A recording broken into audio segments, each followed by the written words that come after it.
IPRC 360 channel நேயர்களுக்கு அஸ்ஸலாமு அலைக்கும். கணவன் மனைவி விரிந்து பரவும் உறவு பகுதி 8. சொத்தில் தன்னிச்சையான முடிவு. உங்கள் கணவரின் அனுமதியில்லாமல் உங்கள் சொத்தில் தன்னிச்சையான நடவடிக்கைகளை மேற்கொள்ளாதீர். உங்கள் கணவரின் ஆலோசனையுடன் எதையும் செய்யுங்கள். இறைத்தூதர் ஸல்லல்லாஹு அலைஹி வஸல்லம் கூறினார்கள், கணவனின் அனுமதி இல்லாமல் ஒரு பெண் அன்பளிப்பு எதுவும் செய்யக்கூடாது. அதாவது, கணவர் தன் மனைவியின் பொறுப்பை ஏற்றிருக்கும் போது பெண் தன் சொத்தில் தன்னிச்சையாக எடுக்கும் எந்த நடவடிக்கையும் ஏற்றுக்கொள்ளப்படாது. நூல் அபுதாவூத். என் சொத்து, என் முடிவு, இதில் நான் யாரை கேட்கணும் என்ற எண்ணம் வேண்டாம். இறைத்தூதர் ஸல்லல்லாஹு அலைஹி வஸல்லம் கூறினார்கள், தன் வீட்டு உணவை வீணடிக்காமல் செலவிடும் பெண்ணுக்கு அதை செலவிட்ட அளவுக்கு நன்மை உண்டு. அதை சம்பாதித்த அவளின் கணவருக்கும் நன்மை உண்டு. அறிவித்தவர் ஆயிஷா ரலியல்லாஹு அன்ஹா. நூல் சஹீஹ் அல் புகாரி. வீண் செலவை தவிருங்கள். தேவையில்லாமல் எதற்கும் விலை கொடுக்காதீர். இறைவன் கூறுகிறான், வீண் விரயம் செய்யாதீர். வீண் விரயம் செய்பவர்களை இறைவன் நேசிப்பதே இல்லை. திருக்குர்ஆன் அத்தியாயம் 6 வசனம் 141 மற்றும் அத்தியாயம் 7 வசனம் 31. உறவினர்களுக்கும் ஏழைகளுக்கும் வழிப்போக்கர்களுக்கும் உரிமையை கொடுப்பீராக. வீண் விரயம் செய்யாதீர். நிச்சயமாக வீண் விரயம் செய்வோர் ஷைத்தான்களின் சகோதரர்கள். ஷைத்தானோ தன் இரட்சகனுக்கு நன்றி கெட்டவன். திருக்குர்ஆன் அத்தியாயம் 17 வசனம் 26. கருமித்தனம் வேண்டாம். கருமித்தனம் வேண்டாம். உங்கள் துணைக்கும் பிள்ளைகளுக்கும் செலவிடுவதில் கஞ்சனாய் இருக்காதீர். அவர்களின் தேவை என்ன என்பதை அவ்வப்போது கேட்டு வாருங்கள். தேவைகளை அறிந்து செலவிடுங்கள். பணம் தேவைப்பட்டால் தேவைக்கு கையில் கொடுங்கள். ஆயிஷா ரலியல்லாஹு அன்ஹா அறிவித்தார், இறைத்தூதர் ஸல்லல்லாஹு அலைஹி வஸல்லம் அவர்களிடம் ஹிந்த் பின்த் உத்பா ரலியல்லாஹு அன்ஹா வந்து, இறைத்தூதர் அவர்களே, என் கணவர் அபு சுஃபியான் மிகவும் கருமையாயிருக்கிறார். அவரின் பணத்திலிருந்து அவருக்கு தெரியாமல் எடுத்து எங்கள் குழந்தைகளுக்கு உணவளிப்பதால் என் மீது குற்றம் ஏதும் உண்டா எனக் கேட்டார். நியாயமான அளவிற்கு உன் கணவனின் செல்வத்தை எடுத்து அவர்களுக்கு உணவளிப்பதால் உங்கள் மீது குற்றம் ஏதும் இல்லை என இறைத்தூதர் ஸல்லல்லாஹு அலைஹி வஸல்லம் கூறினார்கள். நூல் சஹீஹ் அல் புகாரி 2460. உங்களின் நியாயமான தேவையை உங்கள் கணவர் நிறைவேற்றாத போது அத்தியாவசிய செலவுக்கு மட்டும் அவரின் பொருளிலிருந்து அவருக்கு தெரியாமல் நீங்கள் எடுக்கலாம். ஆனால் இதையே ஆதாரமாக வைத்துக்கொண்டு நீங்கள் உங்கள் இஷ்டத்திற்கு புகுந்து விளையாடி விடாதீர். அதாவது, உங்களுக்கும் உங்கள் பிள்ளைகளுக்கும் உணவு, மருத்துவம் போன்ற அத்தியாவசிய தேவைக்கு மட்டும்தான் பொருளாதாரம் தேவையை தவிர ஆடம்பர வாழ்க்கைக்கும் உங்கள் விருப்பத்திற்கும் செலவிடுவதற்கும் அல்ல. இறைத்தூதர் ஸல்லல்லாஹு அலைஹி வஸல்லம் கூறினார்கள், உங்களில் ஒவ்வொருவரும் பொறுப்பாளரே. உங்களில் ஒவ்வொருவரும் தம் பொறுப்பு குறித்து விசாரிக்கப்படுவீர். தலைவர், ஆட்சியாளர் பொறுப்பாளியாவார். அவர் தம் குடிமக்கள் குறித்து விசாரிக்கப்படுவார். ஒரு ஆண் தம் குடும்பத்துக்கு பொறுப்பாளி. தம் பொறுப்பு குறித்து அவனும் விசாரிக்கப்படுவான். ஒரு பெண் தன் கணவனின் வீட்டுக்கு பொறுப்பாளி. அவளும் தம் பொறுப்பு குறித்து விசாரிக்கப்படுவாள். ஒரு ஊழியன் தன் முதலாளியின் செல்வத்துக்கு பொறுப்பாளி. அவனும் தன் பொறுப்பு குறித்து விசாரிக்கப்படுவான். ஒரு ஆண்மகன் தன் தந்தையின் செல்வத்துக்கு பொறுப்பாளி. அறிவித்தவர் யூனுஸ். நூல் சஹீஹ் அல் புகாரி 893. உங்கள் பொறுப்புகளை நீங்கள் உணர்ந்து செயல்படுங்கள். ஒவ்வொருவரும் தம் பொறுப்பை உணர்ந்து செயல்பட்டால் பிரச்சனைக்கு வழியே இருக்காது. ஒட்டடை குச்சி ஓய்வெடுத்தால் சிலந்தி பூச்சி சிம்மாசனம் ஏறிவிடுமாம். பொறுப்பை மறந்தால் நம்பிக்கையின்மை, நாணயமின்மை போன்ற இழப்புகளால் இழிவிற்கு உள்ளாவீர். வீட்டிற்கு வெளியில். வீட்டிற்கு வெளியில். நீங்கள் வெளியில் செல்ல விரும்பினால் உங்கள் கணவரிடம் அதற்கு அனுமதி பெறுங்கள். உங்கள் கணவருக்கு நீங்கள் ஆற்ற வேண்டிய கடமைகளை விட்டுவிட்டு வெளியில் சுற்றித் திரியாதீர். தக்க காரணமின்றி உங்கள் வீட்டை விட்டு வெளியே செல்லாதீர். தக்க காரணத்திற்காக உங்கள் துணை வெளியில் செல்வதை தடுக்காதீர். அவ்வாறே நீங்கள் வெளியில் சென்றால் உங்கள் துணையுடன் தெரிவித்துவிட்டு செல்லுங்கள். திடீரென காணாமல் போவதும் பின்னர் திடீரென தோன்றுவதுமாய் இருக்காதீர். ஆணாதிக்க சிந்தனையில் வாழாதீர். இறை தூதர் ஸல்லல்லாஹு அலைஹி வஸல்லம் கூறினார்கள், உங்கள் மனைவியர் இறை இல்லத்திற்கு, அதாவது தொழுகைக்காக செல்ல அனுமதி கேட்டால் அதை மறுக்காதீர். அறிவித்தவர் அப்துல்லா இப்னு உமர் ரலியல்லாஹு அன்ஹு, சஹீஹ் அல் புகாரி 873. வெளியில் உங்களுக்கு ஒரு தேவை இல்லாத போது நீங்கள் ஏன் வெளியில் செல்ல வேண்டும்?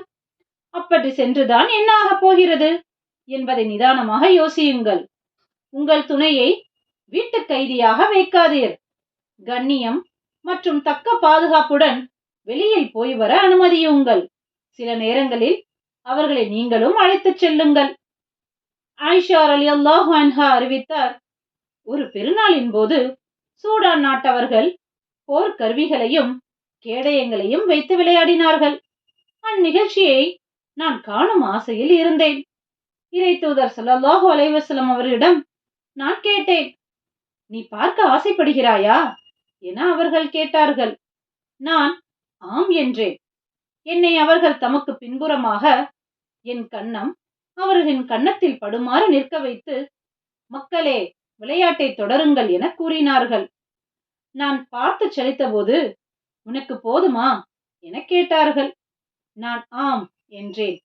சரி உள்ளே போ என கூறினார்கள். சஹீஹ் அல் புகாரி 950. நேரம் தவறாமை. நேரம் தவறாமை. நேரம் தவறாமை வாழ்க்கையில் மிக மிக முக்கியம். இஸ்லாமிய வழிகாட்டுதல் நேரம் தவறாமையை வலியுறுத்துகிறது. இறைவன் விதித்துள்ள கடமைகளை அதற்குரிய நேரத்தில் செய்தாக வேண்டும். நேரம் தவறி செய்தால் அவை அங்கீகரிக்கப்படுவதில்லை. ஃபஜ்ர் தொழுகையை லுஹரிலும், லுஹர் தொழுகையை இஷாவிலும் தொழுதால் அது அங்கீகரிக்கப்படாது. நோன்பு கடமையான மாதம் ரமலான் மாதம்தான். அதை துல்ஹஜ் மாதத்தில் மாற்றிக்கொள்ள முடியாது. நோன்பு பெருநாள் தொழுகை ஷவ்வால் மாதம் முதல் தேதியில் தான் தொழ வேண்டும். அதை 2ஆம் 3ஆம் தேதிகளில் தொழுதால் அங்கீகரிக்கப்படாது. ஃபித்ரா தர்மத்தை பெருநாள் தொழுவதற்கு முன்னரே கொடுத்து விட வேண்டும். தொழுகைக்காக புறப்பட்ட பின்னர் கொடுத்தால் கூட அது ஃபித்ராவாக அங்கீகரிக்கப்படாது. நேரம் தவறாமைக்கு இஸ்லாம் வகுத்துள்ள இவை போன்ற உதாரணங்கள் ஏராளமாய் உள்ளன. காலந்தவறி ஒரு காரியத்தை நீங்கள் செய்தால் பல இழப்புகளுக்கு உள்ளாவீர். கணவன் மனைவிக்கு இடையில் நேரம் தவறாமை கடைபிடிப்பதில் மாற்று கருத்து கொள்ளாதீர். தவிர்க்க முடியாத சில காரணங்களால் உங்கள் துணை நேரம் தவறும் பட்சத்தில் அதை நீங்கள் பொறுத்தே ஆக வேண்டும். இது ஒரு விஷயம்தான், இதை புறந்தள்ளுங்கள். இதையே ஒரு பிரச்சனையாக்கி பிளவுக்கு வழிவகுக்காதீர். சோற்றில் உப்பில்லை என்பதற்காக கூட சண்டை போட்டு விவாகரத்து வரை சென்றவர்களும் உள்ளனர் என்பதை மனதில் வையுங்கள். சண்டைக்கு பின் சமாதானம் என்பதை விட சண்டையே இல்லா நிதானம்தான் குடும்பத்துக்கு அழகு. நீங்கள் உங்கள் துணையுடன் ராப்பகலாக சண்டையிட்டுக் கொண்டே இருந்தால் உங்கள் குடும்ப வாழ்க்கை சீரழிந்துவிடும். அதன் தாக்கம் உங்கள் பிள்ளைகளின் மீதும் ஏற்படும். இப்படிப்பட்ட சூழலில் அமையும் சமூகம் சிறப்பாய் இருக்காது. நீங்கள் நீங்களாயிருங்கள். நீங்கள் நீங்களாயிருங்கள். எந்த நிலையிலும் நீங்கள் நீங்களாகவே இருங்கள். ஆணாதிக்கமோ பெண்ணாதிக்கமோ உங்களுக்கு வேண்டாம்.